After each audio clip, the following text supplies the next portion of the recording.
Today we're recording on Gadigal country. And we'd like to pay our respects to the traditional custodians of the Gadigal people. I know you're gonna dig this. It's like I've been given like an extra sprinkle of something. You got layers. Yeah, I got layers. I was just thinking, I'm like, we're just such beautiful storytellers. You're making a lot of sense today, girl. No, I'm done. Let's jump into it, honest to God. Okay, so how's your 75 challenge going? I failed. No. I did. No, No, I refuse to take the F word back. But guess Take what? I will take it back because I am the king of the reframe. Keke Palmer put out a video the other day and I feel so aligned. Who's Keke Palmer? Brooke. I don't know who Keke Palmer is. This is one of those moments where you've just asked if Mariah Carey is black. Oh, and fuck. I'm really fucked up. Keke, Who's you Keke? Keke Palmer. I done fucked up. You done fucked up. Keke Palmer is amazing. Like, Okay. she is an actor, a singer, a host. You will know Keke Palmer. Trust me. So she's the queen of reframe. I'm the king of reframe. I'm taking it from her. Yes. Oh my And God, I screenshot of shit of her all the time. she's the best. Isn't she just great? Like her energy, her vibe, it's just all there. So I love her. And so when I realized I'd failed 75 hard, I was disappointed, honestly. I got to like 50 days in. And the things that I failed at weren't the key priorities of mine in the challenge. So it wasn't that I drank alcohol. It wasn't that I ate bad food. It wasn't that I didn't work out. It wasn't even that I didn't drink the water. It was that I didn't journal and read the book every day. So that they were the elements that I failed in. Okay. And once I had sort of realized, I didn't journal that day, I didn't journal the next day, I was finding it hard to actually journal. And I'll tell you why, because it was like, it seems like such a simple task, but for me to go with a pen and paper every day and to sit there and try and reflect and think about how I was feeling, I was finding that I was quite, I would say like... resentful of it or like... It seems like a task. It seems like a task. Second nature. It didn't come second nature to me. So I failed. But isn't that the point of the challenge? Well, that's right. Does? You should be able to build up a habit and get through that. But look, I'm still implementing the 75 hard challenge. I'm still drinking my water, working out. I have an injury at the moment, so my left foot is like a bit fucked up, but I'm going to, heal that before I go. So the answer is that I failed, but overall I succeeded. I like that. Yeah. That's good. So that's the little update with 75 hard. I don't feel bad about it, honestly. Yeah. And last night I went to Messina and I ate like ice cream, and that brings me so much joy. I don't know if you get the same joy from ice cream. Me personally? Yeah, like does ice cream fulfill your soul, your whole, your world? For me, it really is like it goes Beyonce and then ice cream. There's no in between. There's no in between. It's like Beyonce and ice cream. They're the two things in my world that I'm like, the creme de la creme. Yeah. Weirdly, like I get such fulfillment out of cooking. It's random, but like I love cooking at home, and I think like when I cook a meal and we sit down and have like dinner, I think that's probably the same as ice cream. I know it sounds pretty lame. No, it's the same feeling probably that I get. Yeah. I'm not like a huge... I'm a sweet tooth, but only like in small dosages. Okay. Yeah, I can't like eat a whole tub of ice cream. Yeah, see, I could easily. Yeah. Easily. Do you know what my thing is? Yochi. Oh, yeah. I think Frozen Yochi is yogurt. probably similar. I love that. Yeah. Well, tell me, your girlfriend has moved to Melbourne for a month because she's doing her prac. You're currently in Sydney doing, your work. How has it been? Like, this is a whirlwind. You're right on the edge of 3 months, which is like 3 years in a lesbian relationship. I know. 3 months is 3 years in a lesbian relationship. Like, let's be honest. I honestly feel like I have a wife. Yeah. I feel like I am living in my wife era. And I'm like...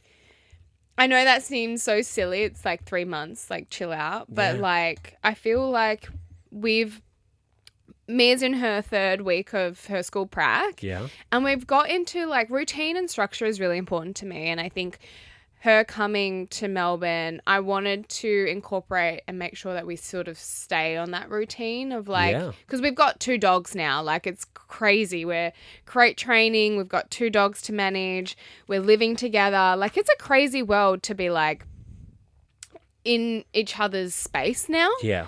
But I feel like it's been so good. It's been such a learning process for both of us. Like, we're learning how to fight, which we don't fight. In terms of fight styles? Yeah. What is your fight style and what is Mia's? To address it when it's happening. Is yours. And to point out the elephant in the room. Okay. And she is great. She is a little avoidant, but she's aware of it. So she's working on it. And we've both been like so busy that we haven't even like fought or anything like that. Yeah. But there's been moments where I've been really overly stressed and I've been like, you know, trying to do everything because as I would and I'm not leaning into my partner for support and I'm doing it all and thinking that I need to do it all. And that's been a learning thing for me to like actually rely on the people that are there. Yeah. And it's not like I don't trust her to do it, but that reliance is really hard for me. Yeah. Giving that so that's power. Been really Is it about like also not relinquishing? Yeah, it's going. You can take some of the load. Yeah, exactly. Yeah. But it's been really joyful. Like I feel really excited about, you know, if we were to live together, how it would work. Wow. And the dogs have adapted. How do they get along? They're like 2 peas in a pod. Honest to God, like. Wow. Clover has been really difficult in terms of her habits, like breaking the habits that she's developed. Can I ask, do you keep that dog in the bedside table? So the bedside tables are crates. But is that safe for the dog? What? Yeah. It looks like a dungeon that you would keep like Dobby in. Where's the light?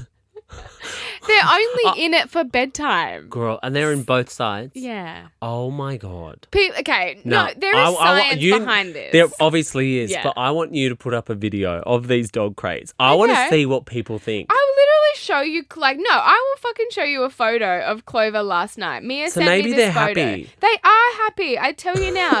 I am like, what is she doing to the dog? That's what she looks like in her crate, mind you. I don't know if you can see. On her back, laying. She's happy. They're really little dogs, aren't they? See? Melbourne is freezing. It is drop temperature and so it's so fucking cold. Wow. So they're not cupboards that you turned into crates. They're actually made for dogs. They're actual crates for dogs. What I thought was it was a cupboard that you just had a mesh thing over and the dogs were in there. You're fucking hilarious. No.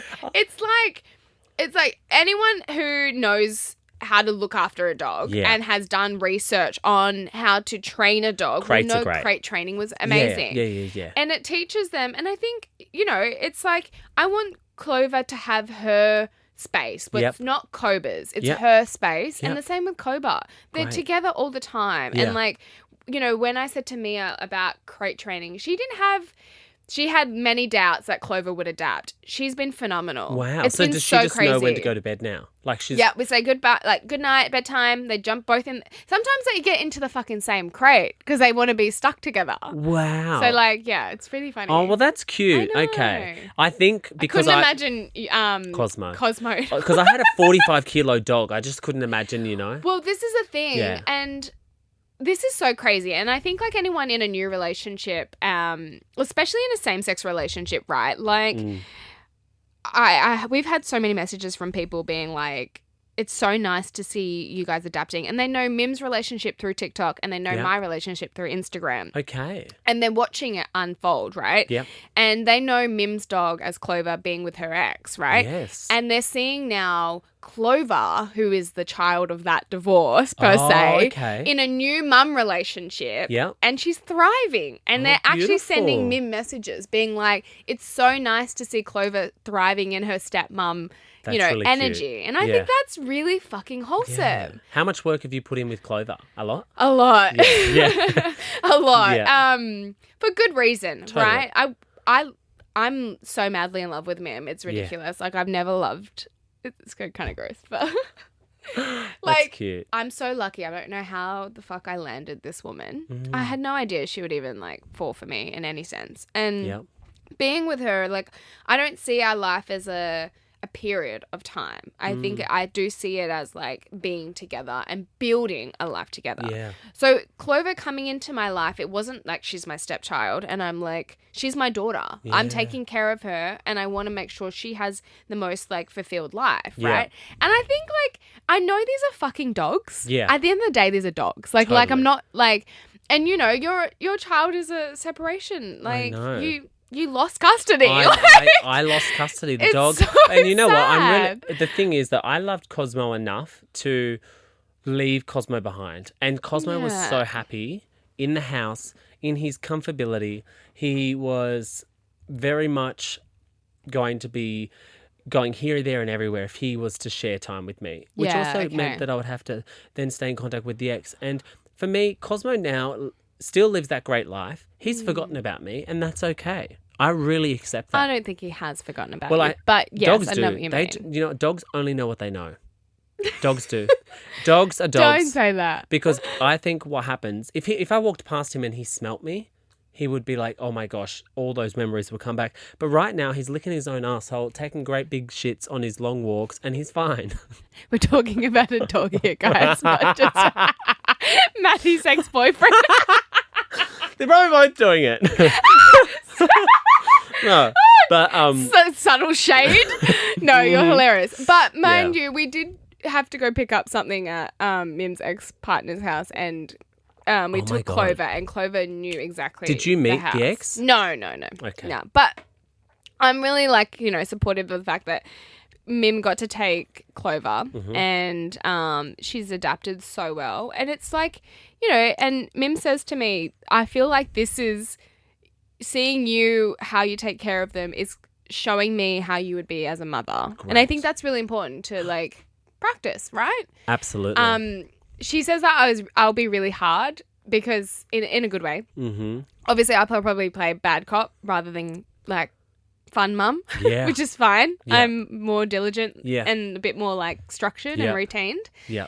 But like I thrive in that. I like my family to be, all working serendipitously and doing things and like working together and like kind of thriving in that. So I love that. Yeah. Well, speaking of parenthood, I know. What's the update on yours? we have decided which agency we're going through. That's and big. The embryos are being created in December. So Whoa, hang on, wait. That's I will have a like, baby next year. Holy And shit. That's we just know going to be like goosies. we've got the budget. We know exactly how much it costs. It'll be my sperm and the sister's egg. So and we'll have a surrogate carry the baby. Okay. Yeah. So it'll be both Danny and I's DNA. We Wow. met with a great agency from Colombia, and the sister has to go through a 2-month process to get all her tests done. But if that all goes well, we'll use her egg, and if it doesn't, we will use a donor's egg. Yeah, wow. But hoping that everything goes well with the sister. She's the best candidate. She's the perfect age.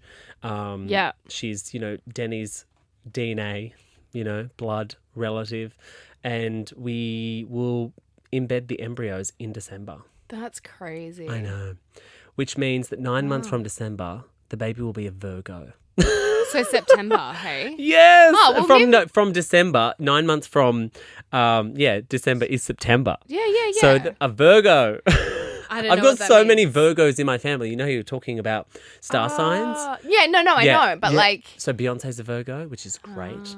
My brother's yeah. a Virgo. My mum's a Virgo. My dad's a Virgo. Mim's a Virgo.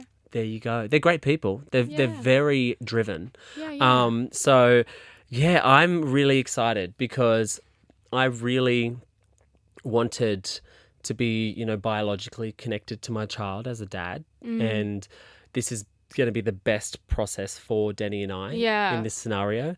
Do you feel a bit nervous? Like, I guess. I feel like I have time now to really to get think about it. prepared. This is the best thing, and I feel like being in a queer relationship is that it's a baby isn't just like, oh shit, okay, we're pregnant. It's a huge a conversation deal. Many things you have to think about. There's no it's an investment accidents of time and money, and you have that time. It's a huge think about investment. It. Yeah. Yeah. You actually like think about it. It's not just like something that can just you know, in an ideal world, it would be great. It could have just happened overnight, but it's not. And I love the process of taking the time out, because Mim and I just had like a brief chat about children, just like, you know, roughly when we were talking about motherhood and stuff. Yeah. And she said, look, I am like 5 years off even thinking about it. And I said, great. Because wow, I love that. You're on the same page. We are on the same page. I mean, I'll be 35, so I'll be a little bit older, and she'll be just hitting 32. Yeah. And that's okay. I mean, absolutely. You've got so much time to think about it. Well, that's what I will be when the baby comes, probably 31, you know? Yeah, it's great. So the thing is, we're going to have to live in Colombia for a little bit. Yeah. So at the end of that, are we going to do the podcast from Colombia? Well, there you go. First things first, text Colombia. Text Colombia. Yeah, mi amor. Si, papi. Change the intro. It'd be like the miraculous. But look, I'm really excited to actually live in Colombia and get that support from Danny's family. So we will live there for up to 4 months after the baby's born.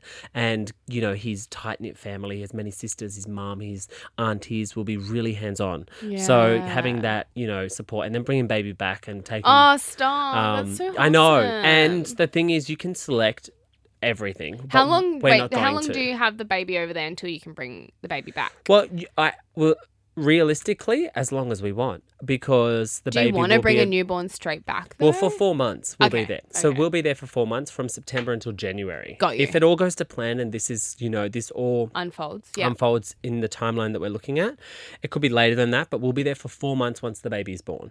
So we'll stay, we'll get all the documentation done, we'll get the passports done. Is it expensive? It is. How much? So all up, around $60,000. Wow. Yeah. That's so around like a deposit for a $60,000 to $70,000. You can't even get a fucking house for that. Is in Colombia, where the pricing is actually quite good. So we're looking around 60. We're actually budgeted, you know, between 60 and 80, and that's a big investment. That is. It's a massive investment. But it's an investment for your life. For our life, and it's not just like buying a car. We might only want one baby, and I don't mind that, because I think giving that child all of my love and attention will be my life's dream. What do you think the benefits of being like having two dads is? Because we often think, because I had never had my mum growing up, like you know, and I think, wow, imagine if I had two mums. Yeah. Like, I would be thriving. Love can come in all forms, and I think that it doesn't need to be the nuclear family that we all once saw. You know, I think that having two dads is the equivalent as having a mum and a dad. And I have motherly instincts. I know it sounds weird as a man to say, but I wouldn't say motherly instincts. It's more like feminine traits. And I think that I'll be able to bring that into being that sort of dual mother-father figure for the child. And also the mother, being Danny's sister, will always be connected to the child. So we will go back to Colombia every year. We might even live in Colombia for some period of time in the future. We don't know. So the baby being biologically a part of Danny's family and having that connection is super important. So we're not going to choose the gender. There's all these options. Did you know that you can choose the gender? You can choose the eye color. You can legit, if you're going through IVF and you can shop a baby. If you're not choosing the egg, like say for instance, if I was going to go through their catalog and choose a donor, there's like, you see the eyes of the woman, you see like the features of the woman. It's like fully like design a baby. It's so odd. It's like going through the drive-thru and being like, I would like a combo. Can I get some extra ketchup? No. Can I get blue eyes with 6'5"? Yeah. And we would just like, we don't want to create a product. Like, no. So whatever this baby's gender is, we're happy with. Like, it's not like we're going to choose a boy. You know, it's like, if we have a little girl, we'll be girl dads. And that's cool. So it's so exciting. Like, I can't even tell you how excited I am. Like, I feel almost emotional when I think about like my life in a year, because I'll be on the, you know, on that path of like being pregnant. Okay, so talking about babies not me, but, you know. and like, you know, legalities and everything, like, is there marriage on the cards? Well, I don't, you know, I've always wanted to get married. Do you guys want to get married? Yeah. First of all? Honestly, we both do. And I think that whether it happens before or after, I've got a bit of a timeline in my head. And Danny, I don't think he listens to the. Of course I do. I don't think he listens to the pod every week, so it's like, I mean, we unless can cut I send this it out to if him. you need. Yeah. But for me, I'm actually like thinking. The producers apologize for this interruption. We'll be right back with Matty and Brooke as soon as possible.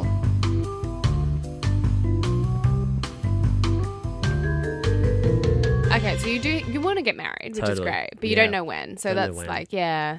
Well, you mean you don't have to get married, obviously, before you have a baby. Like, there's plenty of time. And but if I do, I whatever. want to make sure that we, I'm very aware that Danny's here by himself. Yeah. He doesn't have any family here. So I'm very considerate. I'm the Danny. Yeah. Because I'm thinking of moving to Sydney so I can be closer to Mim's family because she has a really supportive family. Yeah. And I think like It's beautiful. they've taken me in. Her dad calls me. Yeah, wow. So her dad calls me and because I don't know, from the get-go, like I've been so invested in Mim's family because, obviously all families have their dynamics and, there has been like, some, not hostility, but like, they haven't really been in the same room. As close. Yeah. And like my family are, semi-close in a sense. And I would love that, one day if Mim and I did definitely get married, that they can be in the same room and, or everyone was sort of, is there for us. Yeah. So I've actually said to Mim, like, I will make it my mission to get them in the same room. There you go. Because I owe that to them. I owe it to ourselves and I owe it to, being how I am, like family is so important to me and community. Like I don't have anyone in Melbourne. I'm like, why am I there? I agree. Honestly, why the fuck am I there? Why are you there? Yeah. Everyone says this to me and I'm like, yeah. Yeah, now you have a reason to be here. So I think the penny has, actually we probably put this as a video. I think the penny has actually clicked and I think I will move to Sydney. Move in the summer. Yeah, I think I will live out the rest of this move year. in the summer, you're like. Because it's nice having housemates, at the moment. And you probably have to give them some notice, of course. But like at the same time, I've been weighing this decision. I've not, for a while. You've been thinking about it for a while. Now you have a reason. Well, yeah. Yeah. You wouldn't live in the Shire. Well, she wants to live in the Shire. Well, I think you have to make a compromise and come halfway in. Okay. And is this from Maddie's perspective or Mim's? From my perspective, I think a compromise is like Sans Souci, Brighton.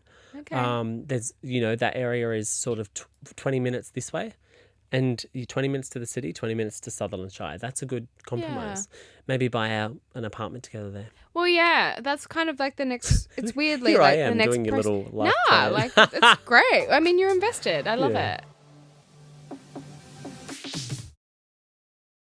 This is the most exciting part. When I have listened to you talk about Danny over the time, and I'm sure most of our listeners have been on that journey with your relationship. Like they haven't, there's been ins and outs of people for me. And that sounds really bad, but it's just like I generally I felt like I honestly manifested Mim. Like if I was going to be with anyone, it's the sound of her voice, it's the way she looks, it's the way that she is in personality. Like she is everything that I envisioned with being with a person. Yeah. And I'm glad that I went through having to like go through all those shitty people over the time of the podcast. And I'm sure everyone who has listened to me complain and bitch and moan about previous partners, it's part of the journey. It's part of the life journey. And like it's led me to be with someone who is so compassionate and so just beautifully there for me. I'm finding the fact that I feel like I need to always still be so independent, and that's really hard. But it's exciting talking about, hearing your life plans around babies and stuff like that, and just knowing that that's also something that is in my life plan. Yeah, totally. Is that weird? No, I think that's super exciting. I also love that you're envisioning a future, like it's not, I think that it's not temporary. Like I think when you've had like your small stints in relationships with different people, maybe you didn't believe that there was that future there with them. No. And so now you see it, and so your mind is going to these other ways, and I think that's great. I just haven't ever, like, no disrespect, like even when I was with who's meant to be the person that I'm picking at the end of this show, like even with them, I could not picture them forever. Yeah. Like I was building a life, but it felt like I was building a life for a period of time. Yeah. It didn't feel like it. And that forever is not a thing. You know what an interesting thing is about that whole experience though? Yeah. You were limited. And what I mean by limited is that you had to select from a group of people. That's not life. No. So it's really hard to find your perfect person in that cohort. So And other that's people are really casting for understandable. me. That's right. And they don't know me. That's right. So yeah, that doesn't. So I found Mim. Yeah. And I shot my shot. I won. You gave her the rose, the final rose. Yeah, but like, it's crazy because, the journey of hearing your stuff and then my stuff and being like excited about all these things is crazy. Yeah. It gives you such a new life perspective of like, I'm seeing like colors. I'm seeing excitement. I'm seeing joy. Like, I'm really like fully experiencing that on like a full 4D, 5D experience now. I love that. Like, I don't feel so, I don't know, like stale or stagnant. Like, I feel like I'm excited about, it could be just the smallest of things of like going and getting our morning coffee and like I have Mim. My dad actually, this is so beautiful. Feeling. If you know Pete, guys, you know Pete always says the right things and it's like so beautiful. But when I called him after the book launch on Saturday, he goes, "Oh, I'm so glad Mim is with you and you're together because you can now debrief together and you can decompress and you can Beautiful thing. talk about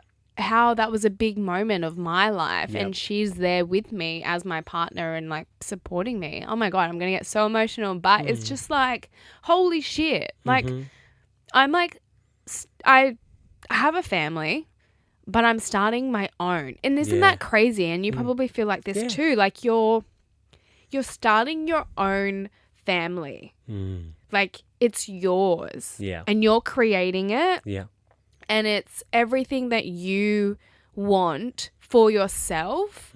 And it's not like you have control. But I mean, if you're ever been one of those people that has felt like you are a lone wolf and you're doing life by yourself and, you know, you've been, you know, estranged from your family or you've been fostered or you've been adopted or whatever your circumstance is, it's like you honestly do feel like that is not something that I'll ever have. And I think like when you get to a point where you're envisioning a life having this family and creating it yourself, you're like, oh my God, I never thought that this would be real. Yeah. You kind of do feel like you're in a dream state in a sense. I think the beautiful thing that you're going to experience too is the ebbs and flows of relationship. Yeah. Like this relationship, when you get to that level of investment where you're like, yeah, this is the person who I'm going to be with, I think you also get to an understanding that it's not always going to be like Roses rainbows and raisins, you know, and happy times. And I think what I learned along the way with Danny is that understanding my partner and really understanding them, see how they feel when you say certain things, see how they react to certain things, see how they conflict, like what's their fight style. What stresses them out. All of those little things really taking in, because then you can react in a way that, or diffuse something that might end up being huge, you know, much easier. And so like... You're using all the life skills as well that you've built and you've like unpacked and relearned and unlearned and all that stuff. You're putting it into like a practical sense in a relationship. You're looking at someone where it's like, you're not just looking at yourself and being like, what do I want and what am I doing? You're like looking at your partner being like, they're not feeling good. What can I do to make them feel good? Like it's shifting. I've always been a loving and a very giving person, but I feel like my generosity and my love is being received. Yeah. And it's being received and it's being felt and it's given back to me in the ways that I need. Yeah. And we talk about this all the time. Like my love language is just like, I'm an acts of service girl. Like I love taking care of my family and I love it. But Mim's is not. Yeah. And how I need to love her is... she needs to feel the love. She needs to feel it physically, and that's so fine. And I will, and I think we're still learning. Obviously, it's only been 3 months, guys, but it does feel like something building. Yeah. And I just I agree with you in that sense. It's like the shift of your mindset is not. It's not about me anymore. It's about us. Yeah. And it's about what we can do for each other to live such a more fulfilling life and relationship, you know? And I think I've always wanted that. Yeah. I've always like dreamt of it. And I thought as well, like I've challenged myself so many times with other things. And I always feel like when I get to an obstacle, I'm like, it's too hard. I can't go, but this just doesn't feel like that. Like, I'm like ready for the fights. I'm ready for the challenges because I'm like, how are we going to get through it? Because we are going to get through it. I know that we are. I think that's a beautiful place to like be, is where you see that your partner isn't your enemy in a fight. No, you're a team. Yeah, you're a team. So it's like, how do you get to the other side? It's actually something I learned in the book that you gave me. About Jay the Shetty, 8 loves. Eight rules of love. Like one of the things that I learned is that when you're having conflict, don't see yourself as on opposing teams, and that's been super helpful for me. Like I'm like, the ego then has to bow down and be like, actually, this isn't about who's going to win. This is about how do we both win.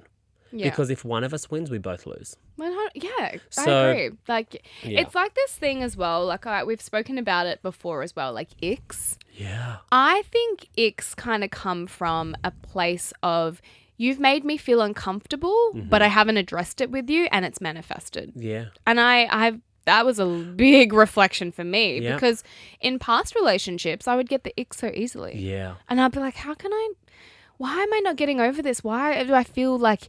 And ick is a feeling, but it's a feeling of uncomfortableness. And I think like there's these little pet peeves that you have, like if someone doesn't clip their toenails, disgusting, gross. That is icky. Yeah. But you can change that. It's not a deal breaker. It's not a deal breaker. But sometimes people, God, look at me, full circle moment about the perspective of an ick when I have a whole list of icks, right? Yeah. This is great. This is great. Yeah. I actually was asked what my ick was the other day of a partner. Yeah. And I found it really hard to find one. I found it really hard to find an ick. I was going, maybe this, maybe that, maybe this. But then I was going, no. Why are you creating it? Exactly. So I was looking for what my ick was with a partner and I couldn't find it. I like one of the things that came to mind was the lack of opinion. But that's not an ick. You know, like when you ask someone like their opinion and they don't give it to you and they like surface level. Like, but I think I created that in my mind as a big problem when it's like, well, that isn't a big problem. Who cares if they don't have a huge opinion, you know? Probably, yeah. Why do they need to? That's right. Yeah. So, I agree. out from the days of sitting in the hotel at Uluru creating our ick lists, remember? Oh my God. Posting them on TikTok. Wow, we've matured. I know. Look at us go. No, I feel like this is the evolution of like getting older and being more mature and being able to realize things. And I wish judgmental. Less judgmental. Yeah. And I think we don't really teach our young generation about these things. And I think like because it's not the time yet. Yeah. Like they need to come to it later. Yeah. And I think I needed to come to later. I think when I went to New York, I think that was a huge thing for me because I did that for me. Yeah. And I'd been doing so much stuff for other people in the year and I was like, no, I'm going to do this for me. I love that. And I felt like it's so weird how I could come to myself at a place that wasn't my home. Yeah. You know? And I think that's kind of me as well. Like I make home wherever my people are. Yeah. And right now my people is Mim in my life. And it's her family. I can't describe the feeling of like being like, well, I've just gained 2 mums and 2 dads. Yeah. You know, like that's a beautiful feeling. I know what that feels like. And another dad, and you know, my dad's great and I love him so much. And like he, you know, I adopted him. He didn't adopt me, but I adopted him. But then, you know, and I'm healing my other family. Like, you know, I took Mim to Easter break. I told you this, but I hadn't seen my stepmom for ages. And I went and saw them and my grandparents who have been married for 50 years, who are my stepmom's parents. And I'm starting to heal those little parts of my life, my feelings. I don't know, because I feel like one day we're all going to be, you know, at the wedding. And I'm going to be like, these are all the people that changed my life and got me to this, you know, to be with this beautiful woman. Yep. God, after 3 months, it's kind of crazy to fucking feel like that. Lesbians! Well, you asked me this question, but do you think you'll get married? The producers are extremely sorry for this interruption. Ooh, well, that is exciting. I'm like, okay, that's like Oops, it happened again. The producers are incredibly sorry and embarrassed by this new interruption. We'll be right back with Matty and Brooke as soon as possible. All right, let's wrap it there. Do you want to wrap it there? Yeah. Do you want to do like your wedding? Non-negotiables? Like, yeah, like what is... Okay, I'll tell you right now. Are I don't you want a doing massive something wedding. blue? No, I'm doing... Are you wearing a suit? Yeah. Are you wearing a black or are you going to do white suits? I think that we could do white and black. Are you getting like eloped and then having a big party, or are you doing a ceremony and a reception? I think the perfect plan, and I know I'm going to be doing 99% of the planning here, but I would love... Wait, because Yeah. like, will Danny have, like, because He'll have input, but Yeah. he will have input in the Columbia side of things. I think The we would party. have a massive wedding celebration in Columbia, and it might be in like a farm and do a huge celebration, or his family. Is it a location wedding then? Location wedding. Okay. But we would have two weddings, one here and one there. Slay. Yeah. So we would That's do, the best thing about like, Yeah. I guess having like a partner who is like culturally yeah. diverse or anything like that, because I think like weddings aren't enough. Like like when do we have weddings? I know, More funerals hardly. than weddings. Honest to Totally. God, like Can somebody get married already? I so we can go to know. a wedding? Like, come on. it's so funny because like I had my acting friends come to the book launch on Yeah. Saturday, and Yeah. we were all talking, and I was like, guys, I'm really excited that we all just became so close. Blah blah Yeah. blah. You know, as you do in friend groups, like you Yeah. know. Because some people just grow up with each other from high school, and Totally. and everyone sort of gets married and has children at the same time. Like I don't have that. Yeah. But like, I feel like I said, oh, I can't wait for, you know, one of us actually to get married and we can all be at each other's weddings. Yeah. And then they just looked at They all me. looked at you and went, it'll be you, girl. Yeah, I was like, guys, 3 months. And then I'm like, but like little kids. Well, look, love is a big thing. Big love. We love love. We love love. We But do. I'm It's excited so for you. good. I love I'm that excited you're for in your love. journey with surrogacy. It's going to Yeah. be so beautiful. It I can't is. wait to be Auntie Brooke and Auntie like Brooke. I know I'm going to be a heart. I mean, with other people who's like being an auntie is like the coolest thing. Like being like, here, have him back. Yeah, that's right. Give them back. Oh, I'm going to be such a helicopter parent in the beginning. I just know this about myself. Like, That's not good. I know, but I'm going to have to work on it. I'm going to have that kid in therapy Maybe- at age 2. No, I'm kidding. Maybe we should have like, I mean, there's no manual to parenting, is there? Yeah. Like, we all fuck it up. I mean, What do you think of the name Manuel? E-manual? No, just Manuel. Manuel. Manual. Because it's Matty and Daniel. Or is that just lame? I don't. Manuel. Manuel. Yeah, Manuel's nice. Manuel. Manuel car. Not a manual car. No, it's He's not like- Manuel. Trust you to put manual because he's in like. Danny drive- doesn't like it, but I do. But It's growing on me. And a girl, Amelia. A-M? No, E. Ooh, yeah. I like Amelia. that. That's nice. That's very like. Colombian. Yeah. Well, that's all we have time for today, Yeah. guys. Thanks so much for listening because like we haven't given you much of a life update for a while now. That's right. We haven't. Now you know what's going on. We've been interviewing, having some really good guests on, but it's nice to have a little unpack with you guys. Maddie's leaving us soon, so it's just going to be you and I soon. That's but, right. yeah, Actually, while this is out, I'm probably on the plane. you are. I'm in Europe. You'll be seeing my update on social media. But if you want to hear anything from us or you want us to cover anything on the pod, make sure you hit us up on social media. You can find Brooke at brooke.bloaton, me at It's Matty Mills, and follow all my European journey on socials. But if you want to hear other podcasts as well, you can check out Nova Podcast Official. See you guys next week. Catch ya! Bye.